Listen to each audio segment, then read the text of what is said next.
So what could be a happier occasion? To be in Eretz Yisrael. You know, Rameir Shapiro says that the greatest simcha and the only simcha is to be in Eretz Yisrael. Yehi ratzon milfanecha Hashem Elokeinu v'kalei avoseinu she'ta'aleinu b'simcha li'artzeinu. Because there's no other way. Simcha and Eretz Yisrael are synonymous. V'haya kisavayu el haaretz. Ein v'haya ela lashon simcha. So really, truly, it's a great simcha to be here. The two greatest simcha, Pikudei Hashem Yisharim Mesamchei Lev, and the simcha of being in Eretz Yisrael. So tonight I want to speak about two lines of Gemara, Masechta Tainis on Daf Chavtes. Amar Rabbi Yehuda, Breid Rav Shmuel Bar Shilas Mishmei Derav. Kishem shemishanichnas Av mima'atin b'simcha. Just like when the month of Av enters, we diminish joy. Kach mishanichnas Adar marbim b'simcha. So too, when the month of Adar comes in, we increase our joy. We're all familiar with that. We know nice nigunim for that. You don't have to sing it right now. After the shir, you could share with me any nigunim you know. Mishanichnas Adar marbim b'simcha. But I want to share with you one simple ha'ara on this Gemara. And at first, when I had this kasha, I couldn't believe nobody asks it, and then I realized everybody asks it. The Gemara should just say as follows: Amar Rav Yehuda, Breid Rav Shmuel Bar Shilas, Mishmei Derav, Mishenichnas Adar Marbim B'Simcha. When the month of Adar comes in, we should increase joy. Be happy in Adar. Adar is a great time. It's a great month. Everyone's looking forward to cleaning for Pesach and other happiness that's ahead. Adar is a great time. Just say, Mishenichnas Adar Marbim B'Simcha. What does it got to do with Av? It has something to do with Av. Kishem, just like Mishenichnas Av Mematin B'Simcha. Just like when Av comes in, we diminish our joy, so too when Adar comes in, we increase it. What do you mean, so too? What do you mean, just like? It has nothing to do with Av. Let's say Av was a happy time. Then in Adar, we shouldn't be happy? Let's say Av didn't exist. Then in Adar, we shouldn't be happy? Let's say Adar, you're supposed to be no emotion at all, not happy and not sad. Then in Adar we shouldn't be happy? What does Av have to do with Adar? Just say Mishenichnas, the simcha of Adar is irrespective of our emotions in the month of Av. So first I saw that Rav Moshe Shapiro is very busy with this question. What's the kishem? Kishem, just like. And then I saw the Vilna Gaon in his commentary to Megillas Esther. He asked the kasha. And the Ksav Sofer asked the kasha. And the Masorei Keach Rav Lezer of Amsterdam asked the question. This is the big question. In America, we would call this the $1 million question. What's the kishem of the Gemara? Kishem shemishenichnas av mematin b'simcha kach mishenichnas adar marbim b'simcha. With your permission, I would like to share with you this evening 3 approaches to this question. 3 amazing approaches. Each approach in and of itself will open up new vistas of understanding of the meaning of Chodesh Adar and the Yom Tov of Purim. Haba aleinu l'taiva. There's a halacha in Shulchan Aruch. There's actually an entire siman in Shulchan Aruch, siman Tav Kov Samach and Aruch Chaim, that one always has to remember Churban Beis Hamikdash. Not only that, one has to make a zecher to the Beis Hamikdash. Lasois zecher l'chorban. So we know if you build a new home and you're building it from scratch, right opposite your doorway you have to have an amma by amma that is unplastered as zecher l'chorban. Many people do that, and even if you don't build it from scratch, if you repaint it, then also it's better to have an area, an amma by amma, that is unpainted. But there are many other remembrances we're supposed to make for the Churban, and they're basically not really observed. Here's an example. The Shulchan Aruch says, if you have a big Suda, you should leave over one place unset, Zecher l'Churban. Who does that? I don't think anybody does that. The Bir Halacha wonders, why doesn't anybody do that anymore? But that's a halacha in Shulchan Aruch. Or the Shulchan Aruch says, when you make a Suda, you should bring out, you bring out all your nice kelim. Don't bring out every last kli. Leave something in the sideboard. You don't want to take out all your nice kelim. Why? Zecher l'chorban. What about if it's a Sudas Mitzvah? Do you still make a Zecher L'Churban? Says the Taz, even at a Sudas Mitzvah, you make a Zecher L'Churban. Are there any exceptions to this rule? Is there ever a time you don't make a Zecher L'Churban? Says Rabbi Yaakov Emden in the Marok Tzia, there's one Suda a year, you don't make Zecher L'Churban. You don't remember the Beis HaMikdash. What is it? Sudas Purim. Don't make Zecher L'Churban by Sudas Purim. The Shari Tshuva quotes Rabbi Yaakov Emden, and he codifies that in fact, Sudas Purim, forget about the Beis HaMikdash. Don't make a Zecher L'Churban. Hafla v'fela. You finish Shas, Bavli, Yushalmi, make a Zecher L'Churban. You're like Reb Chaim Kanievsky, Sifra, Sifri, Mechilta, Medrash, make a Zecher L'Churban. But Sudas Purim? No, Sudas Purim you don't make a Zecher L'Churban. You have a Nesuin and a Pidyon Aben with a Siyam Hashas? No, you're going to make a Zecher L'Churban. But not Sudas Purim. Why not Sudas Purim? Says Rabbi Yaakov, you know why not Sudas Purim? Because since on Purim, Chayiv Inish Levesume Bepuraya Adalo Yada Ben Arhaman Levarach Mordechai. Since you need to become so intoxicated on Purim that you don't know the difference between Arhaman and Baruch Mordechai, you don't make a Zecher L'Churban. What does that mean even? Because you have to drink a lot, you don't have to remember the Beis HaMikdash? Why wouldn't you have to remember the Beis HaMikdash? And B'chlal, this is a very difficult mitzvah. This is one of the most unusual mitzvahs in the Torah, where the Torah says, we want you to do that which we usually warn you is like the worst possible thing. I mean, think about all the bad things that have happened in the history of the world, and what was the main cause? So let's start with Adam Rishon and Gan Eden, right? So he's there for an hour, and God says, look, Adam, you want to eat oranges, you want to eat apricots, you want to eat bananas, you could eat buxer. Why anybody would ever eat buxer? Beats me, who knows? You can eat whatever you want. Just don't eat a grape.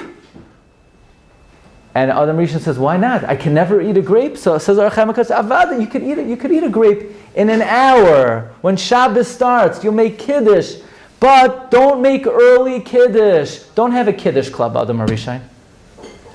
So Adam Rishon's looking at the clock. It's early, but he can't contain himself. So he drinks the wine. And because he drank the wine, he brought Misa La'olam. And now people have to go to work for a living. And there's all the ills of society, all pain, all tzara. Why? Wine. And then you have a man by the name of Noach. And Noach, the whole world is destroyed. He opens up the teva, and what does he do? He takes a misstep. With what? With yayin. And then, like half of mankind, they're cursed, or Canaan. Wine is not a good thing. Like half of Sefer Mishlei is don't drink too much. Don't drink too much. Don't get angry, and also don't drink too much. And by the way, you shouldn't drink a lot. So the Tanakh keeps on warning us about the dangers of yayin. And here the Rebbeinu Shalom tells us, Al Yidei the Amoraim, that on comes Purim, you're supposed to become so inebriated that you don't know the difference between Ar Hama and Baruch Mordechai. I mean, you're putting people's lives in peril. You're jeopardizing people's health. How could there be such a mitzvah of chayiv inishal besume beparaya ad, and then not to know the difference between Haman and Mordechai? That's the whole purpose of Purim. The whole purpose of Purim is to wipe out Haman and to elevate Mordechai. Bruchim, Chazal say you have to say Baruch Mordechai and Or Haman. Oh, and also drink so much so you don't know who's who. I mean, how do you reconcile that? So there's a classic Perush on Megillas Esther. This is perhaps the most fundamental Perush on Megillas Esther from one of the Kadmonim, Rabbi Lezer Ashkenazi, the author of Maseh Hashem. He wrote a famous Haggadah, Maseh Hashem. And the name of this Perush is Yosef Lekach. In the new editions of the Bir Hagra on Megillas Esther, Rabbi Shlomo Shlomo Brevda, thank you. On the bottom is published the Yosef Lekach. Says the Yosef Lekach, he says, well, why would Chazal institute a mitzvah to get so drunk on Purim? We know all the dangers of drinking. Says Yosef, lekach, you have to understand the historical context of the story of Purim. Think about when it happened. 70 years earlier, Nebuchadnezzar destroyed the Beis HaMikdash. And the Yidden were watching the Beis HaMikdash go down in flames, and they were weeping, they were crying, and they were being led by the waters of Babylon. And the captors said, "No, sing to us, serenade us, sing to us some of the songs of Yushalayim." And they said, "What? Eich nashir ashir Hashem alad masnechar." We can't sing about Yerushalayim when we're in Churban. And they took a shvuah, they took an oath. They said, "Im eshkachech Yerushalayim tishkach yamini." They said, our tongues should be parched. If I don't remember Yerushalayim, if Yerushalayim is not at the forefront of my mind, we swore that God should parch our throats and our tongues. And then Nebuchadnezzar said, "No, play some music." And the Leviim said, "We're not going to play music for you." And they went ahead and they bit off their thumbs. So they walked around for 70 years without thumbs.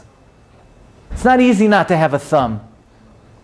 Do you know how many Leviim came back in the times of the second Beis HaMikdash? Yevamis, Daf Pei Vav, the Gemara says, "Umimnei Levi loy matzasi sham." There were no Leviim. So Tosfos asks, there were no Leviim in the times of the second Beis HaMikdash, but Asara Yuchsin Alu Bavel. Says Tosfos, yeah, none of the young Leviim came back, and the only Leviim that came back were the old Leviim that had already bitten off their thumbs, so there was nobody to play music in the second Beis HaMikdash. So Ezra got fed up, and he says, "You know what? We take away Maser Rishon from the Leviim." So the Jews could not live without a Beis HaMikdash. The Beis HaMikdash is the life force of the Jew. So Mordechai comes along and says, "Yidden, we know your lives were in peril, you were in danger, and the Rebbeinu Shalom saved you, so you know what we're going to do now? Mishteh v'simcha v'yom tov." And Klal Yisrael say, "Yom tov? Why, we're going to build the Beis HaMikdash?" Mordechai said, "No, the Beis HaMikdash is b'chorbana." So the Yidden said, "Okay, Yom tov without a Beis HaMikdash? We're going to sit down and rejoice without a Beis HaMikdash? How can you rejoice without a Beis HaMikdash? We swore, Im lo ya'alas Yushalayim al rosh simchasi." We can't have Purim. Klal Yisrael said, "No, Mordechai, no Purim." The Gemara even says Mordechai tried to institute a Yom Tov, and Klal Yisrael said, "Nice try. Nah, no thanks, Mordechai." So Mordechai and Bezdinai, they stroked their beards and they thought, how can we get Klal Yisrael to celebrate the greatest Yeshua in history? After all, that Arizal writes, the Or of Purim, there was never a light like this in the history of the world. So Mordechai had an Einfal. He's going to be Mesakin that one day a year Klal Yisrael has to forget about the Beis HaMikdash. And therefore Mordechai was Mesakin that on Purim you have to drink Chayiv inish lebesume ad lo yada mi Beis HaMikdash. But you can't say that. You can't say that. Can you imagine if it said in Shulchan Aruch, Chayiv inish lebesume beporaya ad lo yada Beis HaMikdash? That would be sacrilegious. So Mordechai told everyone, listen, Chayiv inish lebesume until you forget about me. You get it? Yichap? You understand what I mean? And they said, oh yeah, we got it, Mordechai. They would never write, you need to drink until you forget about the Beis HaMikdash.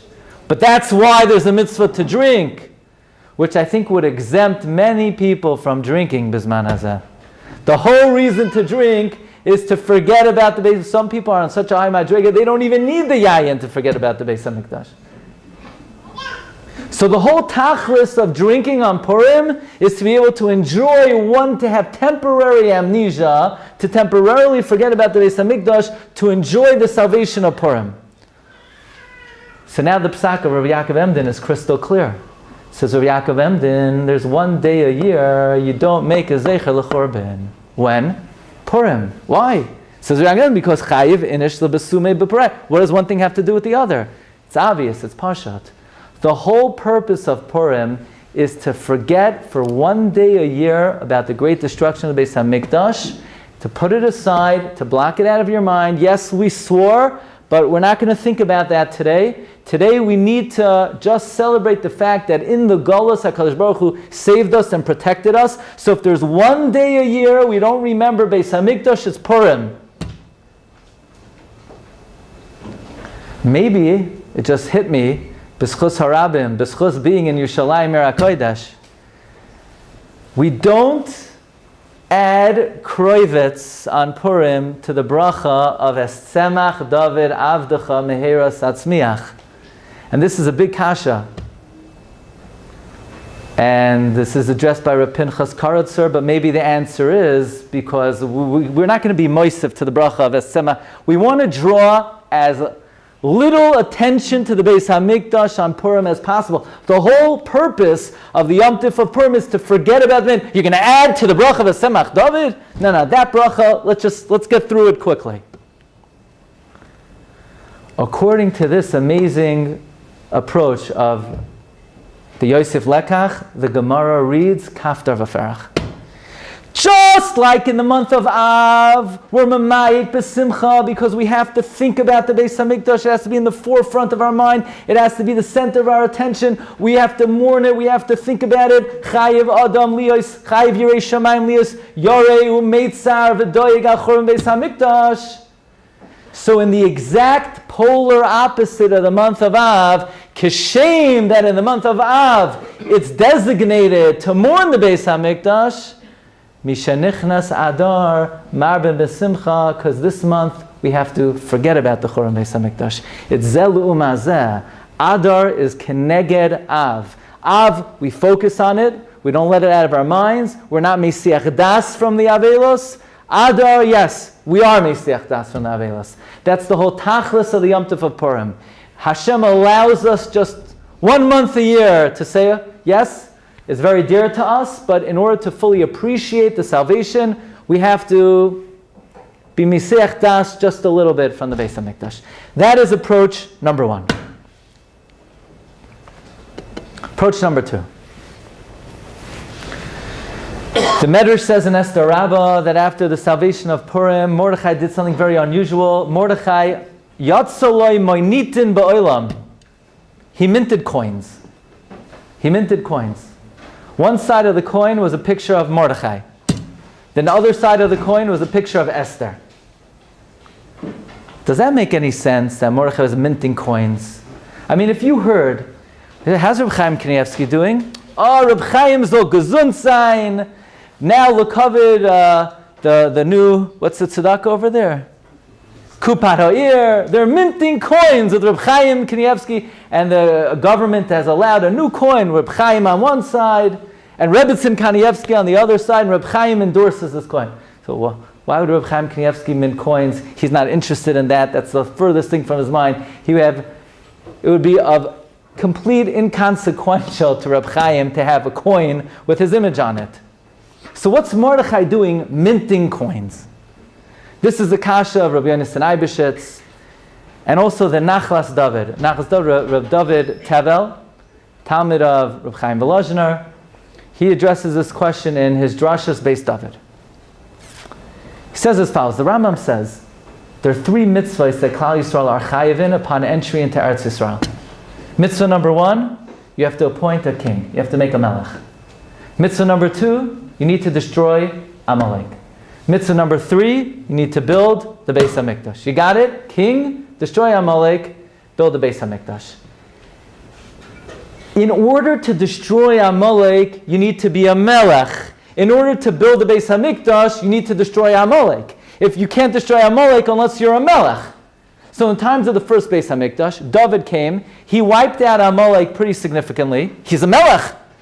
Once he wiped out Amalek, they built the temple. Once and everything's great. They made a king, they killed Amalek, and they made the Beis HaMikdash. And once they made the Beis HaMikdash, the Shechina came down on the Beis HaMikdash because they followed the 3-step program. Melech, kill Amalek, build the temple. You build the temple the right way, the Shechina comes down. But we know from the pasuk in Chagai, ve'ertza ba va'achabda, the Gemara says in Yuma that the word va'achabda is missing a hey. That the second Beis HaMikdash was missing 5 things that the first Beis HaMikdash had, And one of the 5 things was the Shechina was not present in the time of the second Beis HaMikdash. Why not? Where was the Shechina? Says Rav David Tevel, amazing thing. In order to have Shechina, you need to have a real Beis HaMikdash. In order to have a real Beis HaMikdash, you got to destroy Amalek. In order to destroy Amalek, you need a Melech. So now the Jews are going up to Eretz Yisrael after the 70 years, and they want to build a Beis HaMikdash, but they have to first destroy Amalek, so they need a Melech, but there's no Melech. So Mordechai says, I'm a Melech. O Mordechai ha-Yehudi, Mishneh la Melech Achashverosh. I'm a shtickle Melech, Mordechai says. And Esther's a Malka. So the Jews say, you're a Melech, so where's your coins? So Mordechai said, got to get to work. So Mordechai opens up a mint, and he mints coins with his tsura on it to give himself a din of Amalek, to give himself a din of Melech, to destroy Amalek, to build the Beis HaMikdash. Now, it wasn't a full-fledged Malchus, and therefore the Shechina never really came back to the second Beis HaMikdash, but they wouldn't even have been able to build it had Mordechai not had the halachic status to some extent of a Melech. Which means that the story of Purim paved the way for Mordechai to be elevated for Malchus in order to rebuild the second Beis HaMikdash. If not for the miracle of Purim, the second Beis HaMikdash would never have been built. I'm going to share with you now this detail I once said a couple years ago, but I want to mention it in this context. The story of Purim literally built the second Beis HaMikdash. You know, the Megillah ends, Vayasem hamelech Achashverosh mas al haaretz v'yeh hayam. Achashverosh taxed the people. That's the end of the story. Here, you're writing this book. It's like the most dramatic book in all of Tanakh. And here's the grand ending. The grand ending is, you know what happened? Not only were our lives saved, but there's a new government that has more taxes. Okay, now let's celebrate Purim. That's the grand finale of Megillah Esther. Taxes! Could somebody have that pasuk get into Megillah Esther? Say, no, it's just there to know the history of the times. The next pasuk is, you want to know the history? Go to the Chronicles of Persia, It's not a history book. No detail was written to give you a better understanding of the history. So why does the Megillah end that Achashverosh taxed the people? That's Kasha the Brisker Rav. You ready for an incredible approach? The answer is very simple. If you look in Sefer Ezra, the Jews go up to rebuild the second Beis HaMikdash. The problem is they had no good fundraisers.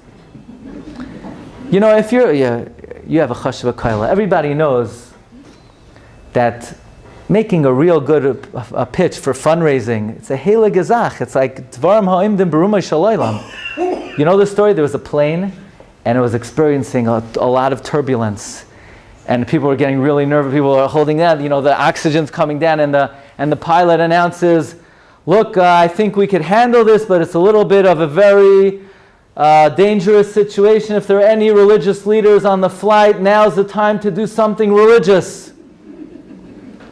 So the Rav got up and he gave a very sincere appeal.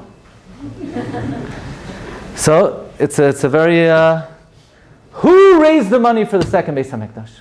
So it says in Ezra, the Jews couldn't afford it. So they turned to Daryavesh, and Daryavesh says, okay, you can't afford it.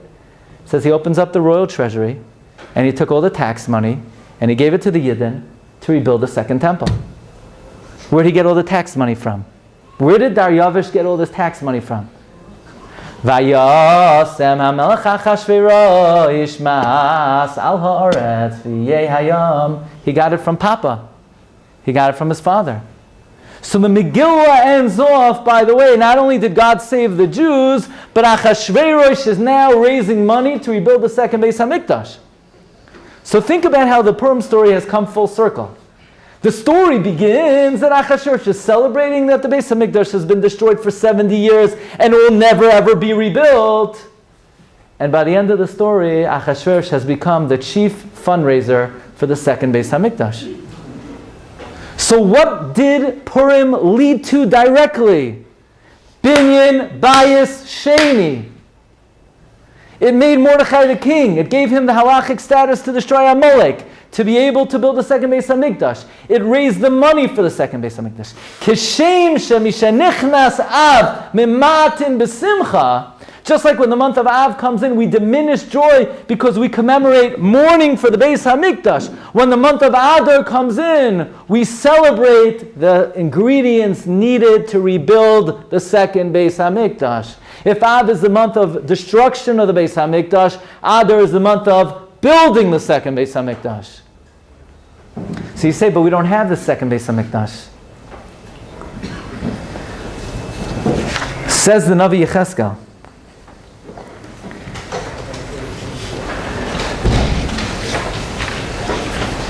that they completed the second Beis Hamikdash on the third day of Adar. And they made a Chanukas Habayis. And in Ezra it says the Chanukas Habayis lasted 21 days until the 23rd day of Adar. Says the Malbim, why did they make such a long Chanukas Habayis? Says the Malbim, because we have a tradition from the Navi Yecheskel that the third Beis Hamikdash will be built on the 23rd day of Adar. That's what the Navi Yecheskel says. So the Yidden felt, if we rebuild the second Beis Hamikdash finish it on the third day of Adar, and we're mamshich the Chanukas Habayis until the 23rd, the Rebbeinu Shalom will say, okay, you built the second Beis Hamikdash, I'll just give you the third one now. Now you're ready for it. You already celebrated 21 days by Yesheni. It's a good time to rebuild the Bayis Shlishi. Let's call it a day. So that means that the month of Adar is not only misugal, is not only predisposed to the binyan Bayis Sheni, it's also the month of the rebuilding of the third Beis Hamikdash. Now, there are other views about this.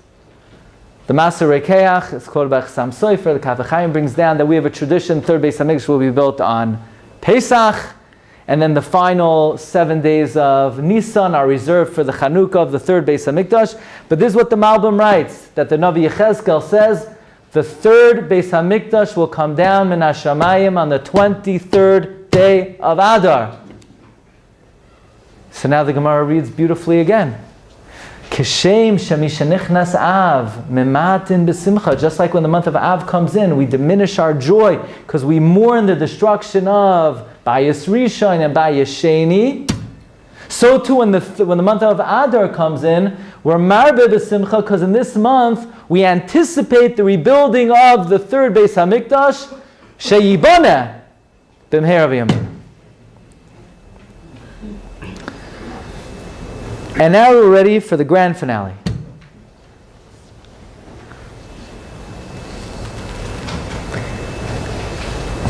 So this Achashverosh guy, what kind of name is that? I'm saying when he was born, his parents said, they said, V'yikarei shemoi b'paras Achashverosh. What kind of crazy parents did he have? You give a kid a name like that? Achashverosh? I mean, in school, they just made fun of him all day. You see that guy in there, Achashverosh? The Gemara asks, what does the name Achashverosh mean? That anyone who would think of his name, he would say, Ach l'roishai, woe to my head. Why woe to my head? Why not woe to my ear, to my nose, to my foot? What does Achashverosh got to do with a head? Ach l'libi, ach l'moichi, why l'roishi? Ach l'roishi. You know, the story of the Megillah, they're like hung up on hanging people. Like you can't get enough of hanging people. Like we have to hang everybody. Haman says, what do I do with this Mordechai guy? Zeresh says, make eitz gavoya chamishim amma. Chamishim amma, you're out of your mind? Who makes an eitz gavoya chamishim amma? I mean, according to the Chazon Ish, that's 100 feet tall. What's 100? You can't even see. Lo sholta ba'eno. What's the? No, we have to hang Mordechai. What do you got to hang him for? The Gemara in Bracha says there are lamaves toitzais. There are over 900 ways to kill somebody. Where do they come up with hanging? Why don't you poison him? Shoot an arrow at him? I don't need to mention all 900 ways to kill somebody. But where do they come up with hanging? They didn't. Big son and Seresh wanted to poison Achashverosh. So why didn't Haman just slip some cyanide in his drink and call it a day? Yasuit. And then Charvoina says, you know what? Why don't you hang Haman? Why do you have to hang him? Just kill him, knock him off. He's saying, take out a pistol and shoot him. And then, listen to this. Esther, they killed the 10 sons of Haman. They're dead. Esther says, yeah, they're dead, I know, but we didn't hang them yet. What, are they laundry? Well, why do they hang everybody? It's one thing they didn't die yet, so you're going to hang them, but they're dead. No, but they're not hung to dry. So we have a very emotional encounter between two brothers. Tonight we're commemorating the neshama of Esther Shoshana Bas Ruvain. It's a very close relationship between Achim, Achoyos, one of the most emotional encounters in history, the encounter of Yosef HaTzadik and Binyamin. And what does the pasuk say? Yosef sees Binyamin, Vayipol al tzavare Binyamin achiv vayev. Yosef falls on his brother's neck and he cries, Ubinyamin bacha al tzavarav. And Binyamin cried on his necks. I mean, how many necks did Yosef have already? What do you mean he cried on his necks? I don't know anyone. What do you mean he cried on his necks? So Rashi seems to be bothered by this question. So Rashi says, what does it mean that that Yosef cried on the neck of Binyamin? Yosef cried over the two Batei Mikdashim that were built in the Chelek of Binyamin, and Binyamin cried over Mishkan Shilai that was built in the Chelek of Yosef.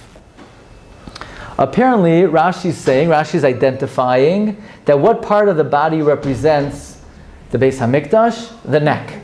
The neck is a reference, is a mashal to the Beis HaMikdash. And in fact, we find that throughout Tanakh, the Beis HaMikdash is referred to as a neck. Kimigdal David, Tzavarech, like the Tower of David is his neck, is your neck. Tzavarech, Kimigdal Hashem. The Beis HaMikdash is called a Tzavar. I mean, would you have thought we have this beautiful Beis HaMikdash, this is a place that Hashem is Shoresh Shechina, and you could give it a name, a part of the body. What do we call it? A neck. Why is it called a neck? Yosef cries over the necks of Binyamin, the two Batei Mikdashim of Binyamin. Binyamin cries on his neck, Mishkan Shiloi. Why is the Beis HaMikdash called a neck? Says the Chasam Sofer in many, many Mekoimos. Says the Avnei Nezer, the Shem Yishmael quotes it a couple of times. What is the function of a neck? What is the objective of a neck? The neck connects the head to the body. A person has an idea, a person has a thought, he sends the impulses, he sends the idea down to the guf through the medium of the neck. You eat something, the heart pumps blood to the head through the neck.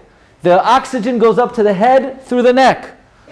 All thought descends to the body through the tzavar. All nutrients, all oxygen, all blood comes up to the head through the neck. The neck is the medium, the connector. Why is the Beis HaMikdash called a neck? Because HaKadosh Baruch Hu is our Rosh. Shenemar vayavar malkam lefneihem vashem berosham. God is the Rosh. Klal Yisrael is the guf. How do we connect HaKadosh Baruch Hu? Through what is HaKadosh Baruch Hu mashpia, shefa, bracha, brios, all good things comes down to the world through the medium of the Beis HaMikdash. Chazal say if the nations of the world would have known how much bracha comes through the Beis HaMikdash, they never would have destroyed it.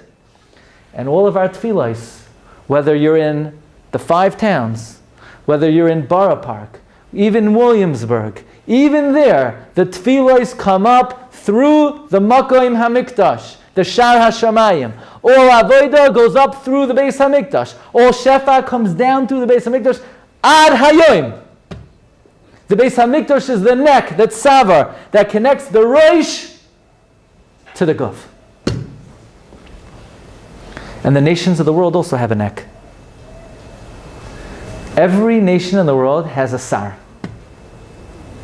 Daniel saw in a dream He saw the nations of the world are represented by different animals. Greece is represented by a leopard, and Paras is represented by a bear. And these are the Sorim, Shamala, Rahav is the Sar of Mitzrayim. So every nation has a ministering angel, and there's an Am, and they're connected through their Mekoimos. They have Mekoimos. The Nesivos HaMishpat writes, the purpose of Migdal Bavel was it served as a vehicle, as a medium between the Sorim Shalmala and the Am Shalmata. With that introduction, let's deal with the following question. You know, tomorrow night is a very special night. Tomorrow night is the yahrzeit of Moshe Rabbeinu, which means tonight is the hachana for the yahrzeit of Moshe Rabbeinu. That's another reason why we gather together tonight. Because hachana is even more important than the mitzvah itself. So tonight we have to prepare for the yahrzeit. So you say, no, the yahrzeit of Moshe Rabbeinu is an Adar Beis. Avada, not. Yom HaDehilula is an Adar Aleph. Why? Because when it comes to bar mitzvah, when you're a bar oinshin, we want to push it off. We push it off to Adar Beis. When it comes to bring an Eloi to the neshama, ein ma'avirin ala mitzvahs, we have to do an Adar Aleph. So tomorrow night is Moshe Rabbeinu's yahrzeit. Why did Haman rejoice over Adar? So Chazal say he saw it was the yahrzeit of Moshe Rabbeinu. But Chazal also say Haman opened up the newspapers and he checked out the astrological signs of the various months. And he saw the month of Adar is the big, scary fish. Ooh, the fish. Fish are very scary. So Haman said, you know, fish, the big fish, eats the little fish. I'm going to eat up the Jews. I mean, come on, give me a break. Did you ever have a nightmare about a fish? I know people, they have nightmares. They come to the Rav, there was like a 7-headed dragon chasing them, and nobody ever came to me. Marda Asra Shlita. Jaws. It's a good ha'ara. Yeah? Nobody ever came to me. They were being chased by a goldfish, you know? What? I mean, Haman really got, this month is the month of the fish. Ooh, the fish. I mean, the lion, why didn't he say, the month of the lion, he's gonna eat up the Klal Yisrael like a chayara. No, a dog. A dog is it's the nicest animal. Well, how did the fish empower Haman HaRasha? Says Chassam Sofer, even though every nation in the world needs to connect to its Rosh through a medium, there's one nation in this world that has such koyach and such power that it doesn't need a medium. It's a roish and a guf without any tzavar at all.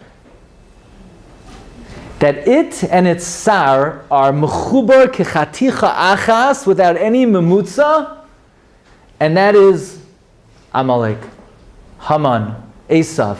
Esav is the samach mem, and Esav, it's like a roish and a guf with no neck. That's why Esav is compared to the one behemoth that has no neck. Yichar semena chazir miyar. Esav is compared to a pig. You know what a pig is?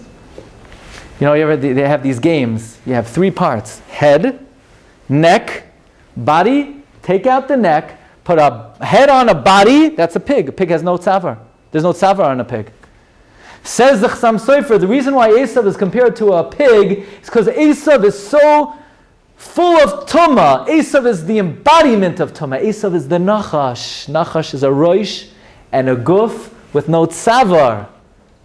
So Esav is a chazir. And when Esav is a chazir, it turns to Klal Yisrael and it says, you guys have a neck.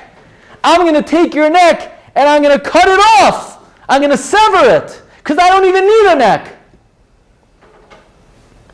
And therefore Haman is fixated on hanging Mordechai, representing the Beis HaMikdash will never be built. There'll never be a tzavar. We're going to sever your neck. I'm a Molek, I'm a Rosh and a Guf, and you're not going to have a Tzavar ever, ever, ever. That was the plan of Haman HaRasha. And then he sees in the papers, you know what the month of Adar is? Oh, it's my month. It's the month of the fish, the dog. Rosh, Guf, no Tzavar. We're all set. Haman says, we're not going to pencil in the date. We're going to take a permanent marker. We're going to mark the month of Adar. This is the month of the Nachash, the month of the Chazir, and the month of the dog. No Tzavar in Adar. Adar is the month that we call eternal doom to the Beis HaMikdash. Says the Heilige Chassam Sofer in Parshas Vayigash, in Parshas Toldos, Ayin Sham. But Haman made a very big mistake. Because the same way Esav doesn't need a neck, Klal Yisrael doesn't need a neck. Ideally, we don't really need a Beis HaMikdash. What?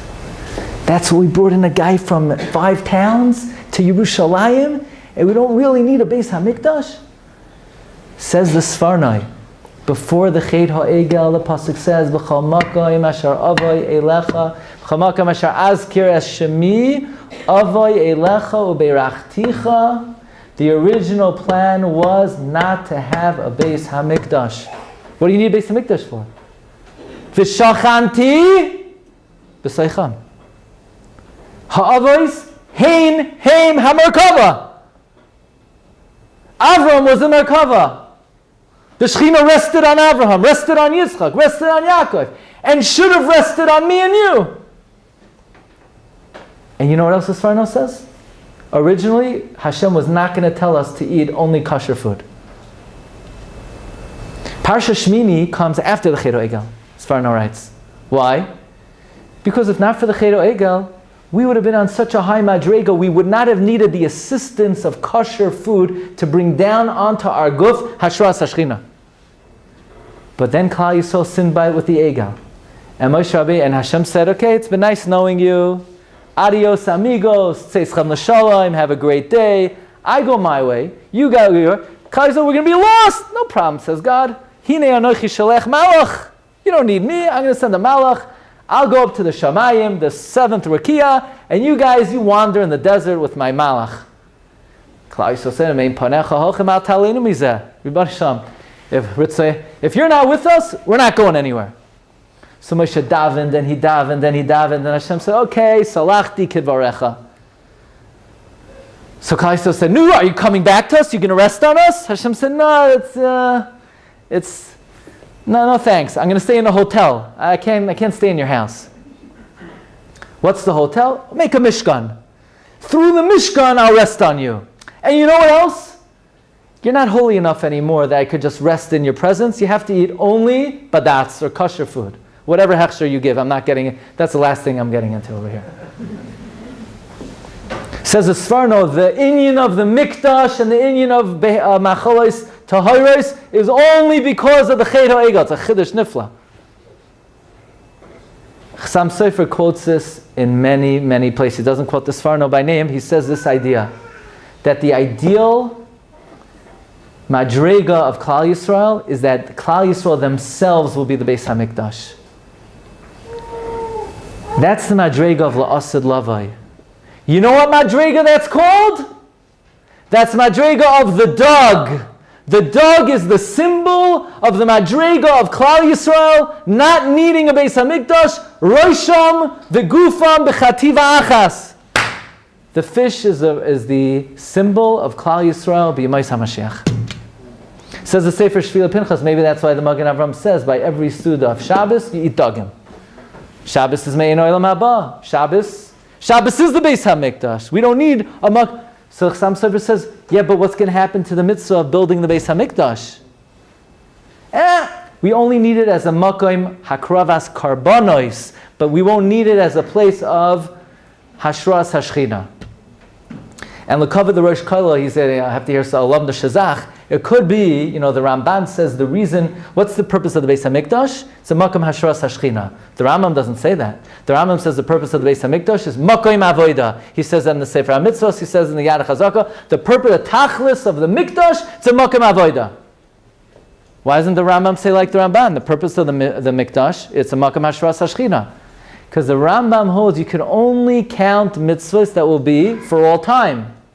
By the same token, perhaps, the Rambam will only be magdir a mitzvah by its definition for all time. And since la'asad lavai, the mikdash will not be needed as a makom hashras hashchina, only as a makom of hakravas karbanis, the Rambam has to be magdir it as its eternal state. So Haman made a big mistake. He looks at the fish, he thinks it's his month. He didn't realize that Adar is like a month out of a different tekufa. You know why kol hamoyadim yu b'telem v'Purim lo yeh batel? You know why Purim will never become batel? Because Purim is a month out of the la'asid lavai transplanted into bizman hazeh. How could Purim ever become batel? It already is post olam hazeh, so it can't become batel. The Bnei Yissaschar writes that every month of the year corresponds to another Aver of the Rosh. And the month of Adar corresponds to the nose, the sense of smell. And all the heroes of Purim are connected to smell. Mordechai, Morderar, Esther, Hadassah, the fragrant Hadassah. Because of all the senses that were used by the Cheda, the Eitz Hadas, Adam HaRishon took the fruit, he felt the fruit, he listened to his wife, he saw the fruit, he tasted the fruit, but he didn't smell the fruit. The sense of smell was never impugned, it was never nifgam. It retains its original status of pre-chet. And therefore the month of Adar, which is a month out of the la'asid lavoi, corresponds to the sense of smell. And therefore Mordechai and Esther are connected to the sense of smell. That's why the Gemara Brachas asks, do you have to make a bracha on smell? Ask somebody, says, what do you mean do you have to make a bracha on smell? Of course you do. No, the answer is that the reason we make a bracha is to be mevarer, to select the toy from the ra. But in smell, there's no ra. Smell is kuloi pri-chet. That's what the Bnei Yissaschar says. How do you know if someone's mashiach? A guy comes into shul. Mazel tov to so-and-so, he makes announcements, and he says, I'm Mashiach also, I forgot to tell you. So how do we know if a guy's Mashiach? He has a bumper sticker, he has a card. Here's my card.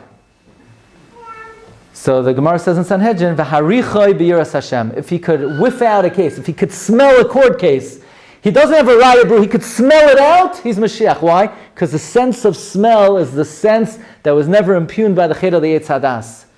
The sense of smell is the sense of Chodesh Adar. Adar is representative of the Choitem. It's a month of La'asid Lavai. If it's a month of La'asid Lavai, it's Mazal Adar Dogim. But every time we say Achashverosh, we get very nervous. We say, Ach L'roishi, we're afraid he's going to sever the tzavar. Because Achashverosh said, Ad Chatzi Amalchus, the Seyas. Achashverosh said, you ain't building the Beis HaMikdash. So every time you think about Achashverosh, you get a headache, You think you get a little uncomfortable. It's got to be uncomfortable being a chazer. Without a neck, not so much headspace, it just gets a little claustrophobic. You know what I mean?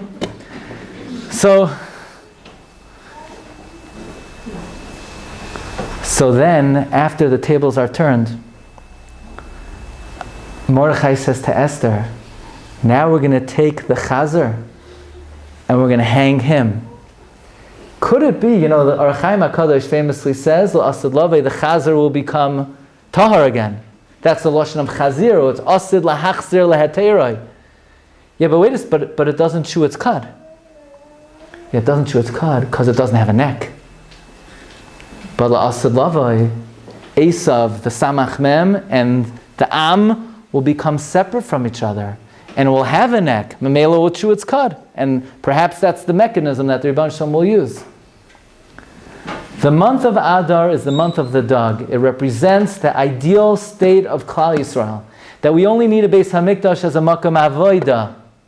but we don't need a Beis HaMikdash as a makom of Hashras Hashchina.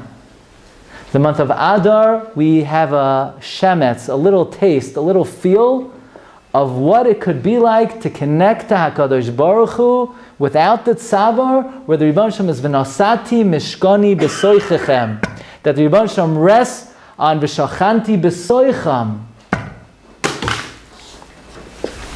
And therefore the Gemara reads like gold. Kishem shemish nechnas av mematin b'simcha. Just like the month of Av, we diminish joy because we mourn over the Churban Beis HaMikdash. We mourn over the loss of our neck.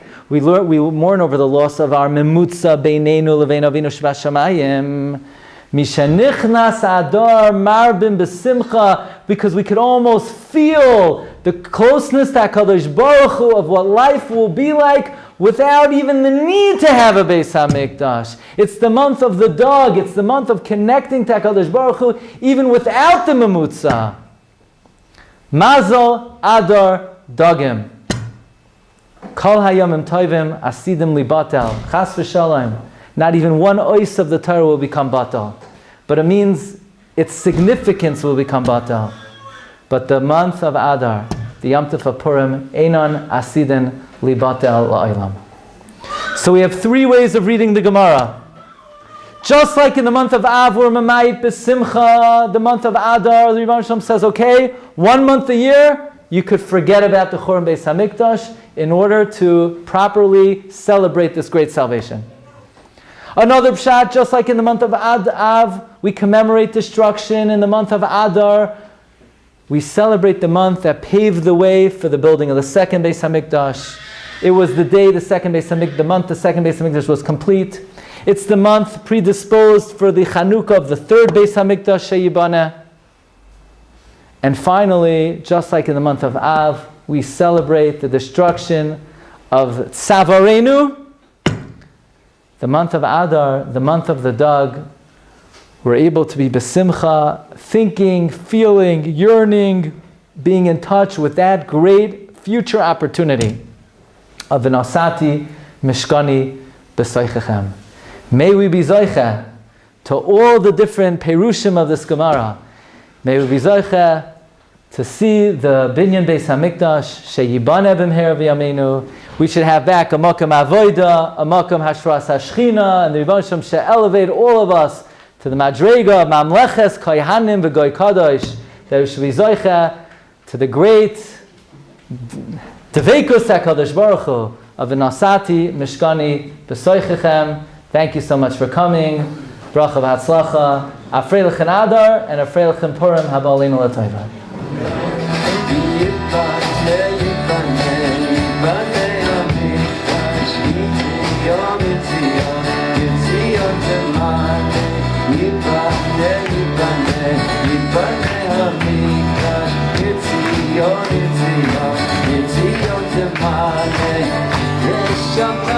It's